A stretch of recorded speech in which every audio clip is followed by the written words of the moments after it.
Hi guys, my name is Bhavishek and in today's video I'll cover the rest of the parts of the topic that is tetanus. So today I'll cover the diagnosis, the differential diagnosis, number 1, the management, treatment and the prophylaxis, right? So let us begin with our first part, that is the differential diagnosis. So guys, what do you mean by differential diagnosis? This term, right? So this means that if we have two disease or if we have two disorders but both of them resemble similar sign and symptoms, then we say the process of diagnosis is what? Differential diagnosis. For example, we have the first disease here, that is the tetanus, okay, and it causes lockjaw, that is the mouth is unable to open completely and it occurs due to an infection, right? And for example, the next we have is the trismus, and the trismus is also characterized by not opening of the mouth, that is I discussed in the previous video that if the mouth is unable to open above 35 mm, then the condition is called as trismus. Now it can also happen because of TMJ trauma, for example, and many more, but the end result is that the mouth is not opening. Now in both these cases, in both tetanus and trismus, the cause is different. Here it is infection, right, and here it is the TMJ trauma, but what is the similarity? That is the mouth opening. In this case also the mouth is not opening, the mouth is not opening, right? So this is the differential diagnosis. So now let's move on to our first point, that is the strychnine poisoning. So guys, strychnine is a poisonous drug, okay, that can be taken into the body by orally or by inhalation, and it acts as an CNS and body system stimulant, right? Now what is stimulant? So guys, stimulant is a drug that increase or triggers the CNS activity, right? Now can you name few stimulants that are very commonly used? So let's say the three common that I know is starting with Ni, the number 1, the next is the Ca, and then is the Co.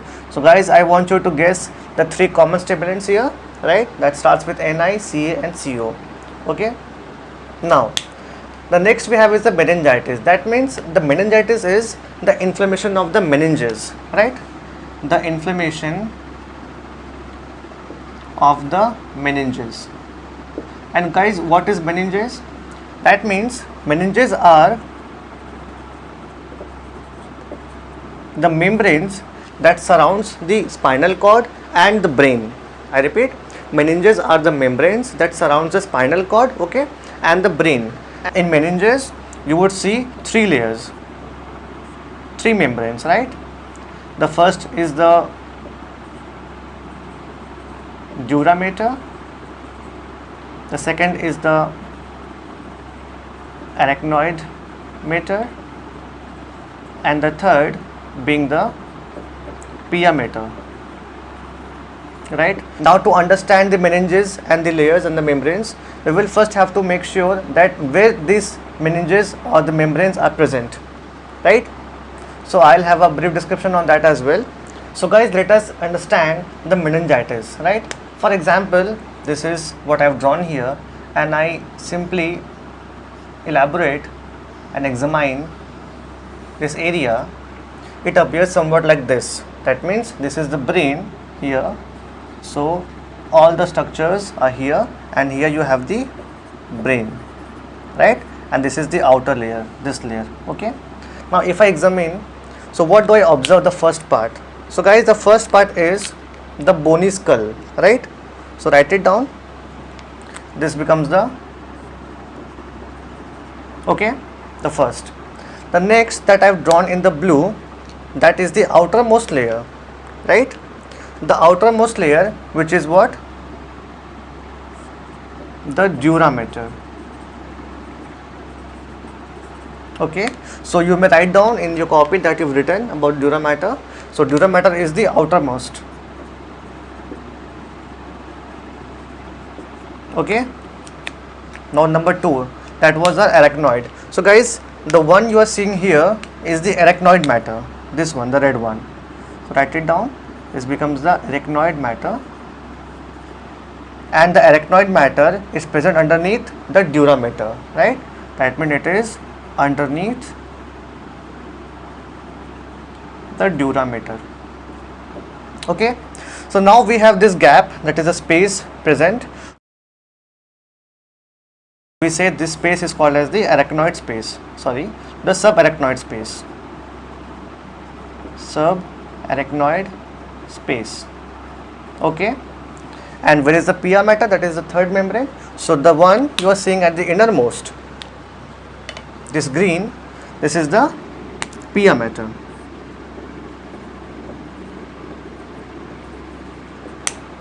Now that's all. So if this infection in the pia mater, then the arachnoid mater and the dura mater, then we say that the condition is called as meningitis. Next we have is the hydrophobia. That means the patient is afraid of water. That is, he doesn't want to drink any kind of water and liquid, because if he thinks also that he has to drink water, there will be some severe throat spasm, you can say, or cramps in the throat muscles, and that will cause a very painful actions happening in the throat area. So he is afraid of water, that is hydrophobia. The next we have is a convulsion disorder, that is, I have explained in the earlier video about the convulsion. Next we have is the epilepsy. So guys, epilepsy is the seizures, right? The seizures, and it occurs due to neurological disturbances. Now what is seizure? So guys, you may write down that seizure is nothing but the uncontrolled activity of the neurons, that is the brain cells, right? If there is uncontrolled activity of the brain cells, then the patient will undergo epilepsy, that is the seizures, right? The next we have is the trismus, that I said that the mouth is unable to open properly, and it can occur due to TMJ trauma, number one. It can also occur due to dental extractions, dental procedures, right? So dental extraction can be a second reason, and more, anything? Yeah, there can be oral carcinoma, oral cancers. Write it down. So guys, one more thing that is I'm missing here. Yeah. So for example, there is a wisdom tooth, right? And it is an impacted wisdom tooth, and it wants to emerge into the oral cavity, but it's not getting good amount of space to emerge. So what will happen? It will erupt partially, number one, and it will cause the inflammation of the surrounding gums and the tissues. So if that happens, that is partially eruption of the wisdom tooth characterized by inflammation of the soft tissues and the gums, then the condition is called as pericoronitis. And if this happens, then also it can lead to trismus, that is, the patient will not able to open the mouth. Okay, so the diagnosis has been done. So guys, in the management, the first thing that we do is, if a patient is suffering from tetanus, that we admit the patient, number one. Okay, then we give ATG. That means, you may write it down, the ATG stands for anti-tetanus globulin. Okay, and it is given in an amount of 3000 units IM, that is intramuscular, single dose. Okay, but what if the ATG is not present, it is not available? Then in that case we give ATS, that is anti-tetanus, okay, serum, right? So guys, the next is the catheterization to be done. That is, in this case it has to be the urinary catheterization. Okay, what does this mean? In my previous video on tetanus, I talked about that the patients of tetanus, they have difficulty in urinating, right? That means there is retention of urine. I have discussed earlier. Okay, if that happens, we can use this procedure. How? For example, let's suppose this is the male external genitalia, like this. Okay, so this is this becomes the male genitalia, okay, and somewhere here you see is the urinary bladder. This is the urinary bladder. So now what we do is we simply insert a very thin flexible catheter from the urethra, into the urethra. So this, guys, is the urethra we have inserted, and we simply pass it into the urinary bladder, and then we create the drainage of the urine. The Ryle tube is a thin, narrow tube, okay, and it is inserted into the stomach via the nose. So you can simply write it down. It is passed into the stomach via nose of the patient. Okay, now what is the purpose? To deliver food. So you can write the purpose is feeding. Okay, the next we have is the tetanus toxide given. That means this is nothing but the tetanus vaccine. This is the tetanus vaccine to be given to the patients. Now the next we have is the IV fluid and electrolyte balance. So in IV, the drugs that we use commonly is what? Number 1, diazepam. Number 2, phenobarbitones. And number 3, we can use chlorpromazine.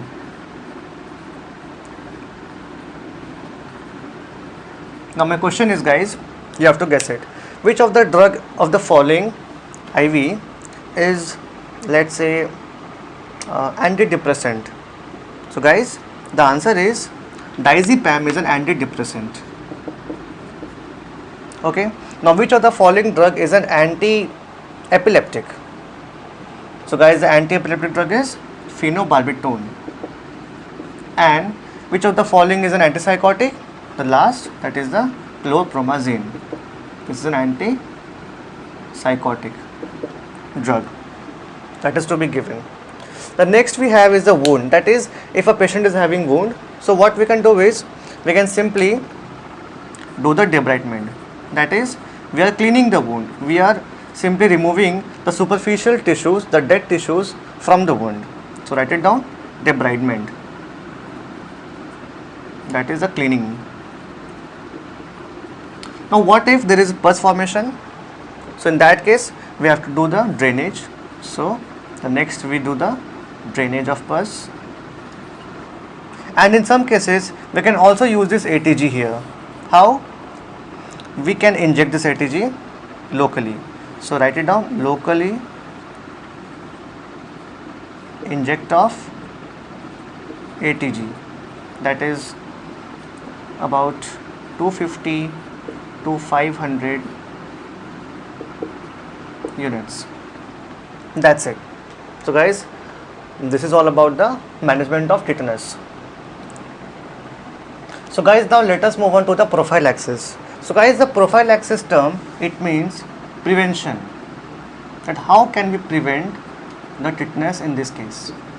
Number 1, in infants and children, we use the DPT vaccine. So it is also called as, write it down, triple antigen.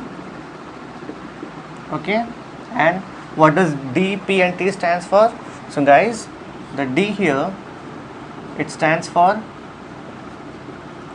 diphtheria. Then we have is the P, and this stands for pertussis. The third we have is the T. So the T will stands for, that is the tetanus. Okay. Now in pregnancy, the tetanus toxoid, that is tetanus vaccine, is given 0.5 ml intramuscular, right, in third trimester. So guys, basically the pregnancy is about 40 weeks. So if I divide the 40 weeks according to trimester, so it becomes approximately like out of 40 weeks, I would say 1 to 12 week is the first trimester. Okay, so then we'll start with the 13 to 27th week becomes the second trimester,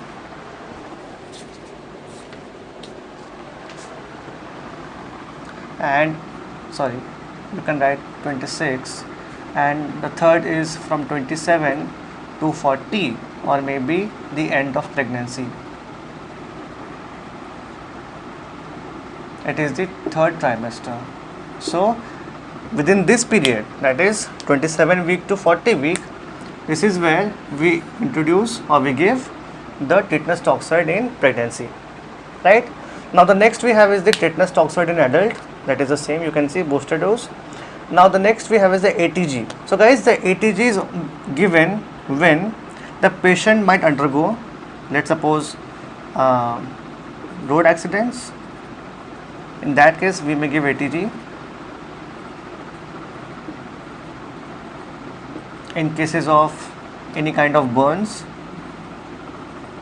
or injuries, in those cases we may also give the ATG, that is 500 to 1000 units, right? Guys, what do you mean by IM, number one, and what do you mean by IV? So guys, let us imagine that this is our skin. Okay, so the superficial layer, this is called as the epidermis, right? And then we have is the dermis, followed by subcutaneous tissue, and the last we have is the muscle. Okay, yeah, one thing is missing, this is the veins. Now if I have to inject an intramuscular injection, so my injection should go up to the muscle, number one. So let me draw. So this is my injection, for example.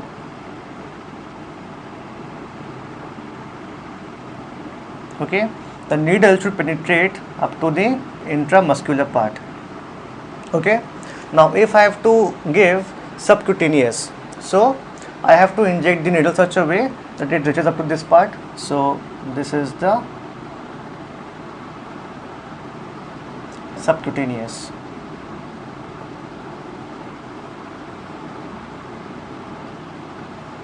Like this. Next I want to give intravenous.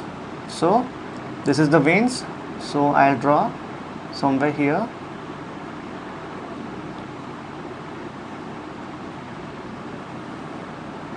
And at last I want to give the intradermal. So let me remove this. So the intradermal is somewhere here.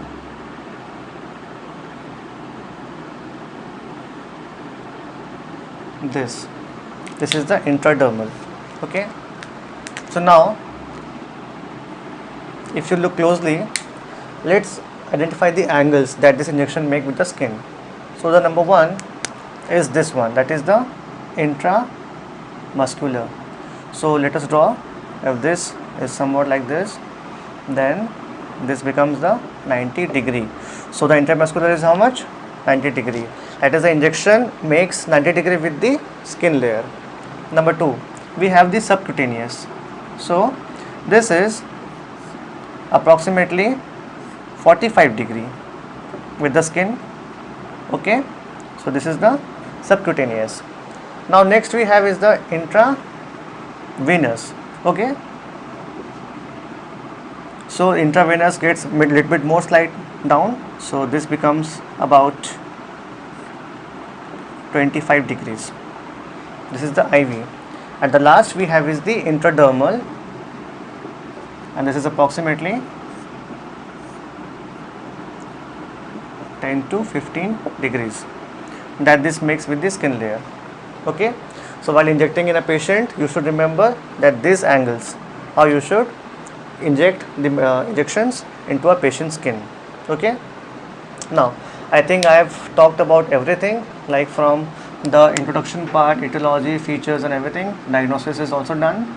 Management treatment has been completed and the prophylaxis has been done. And any kind of words that I've missed is, I don't think so. Toxoid, as you know, it is nothing but the vaccines. Okay, so I have completed everything, right? So guys, I hope you have enjoyed the video. So do like, share and subscribe and comment down below the topics you want me to make a video on. So that's all for today. Thank you and have a nice day.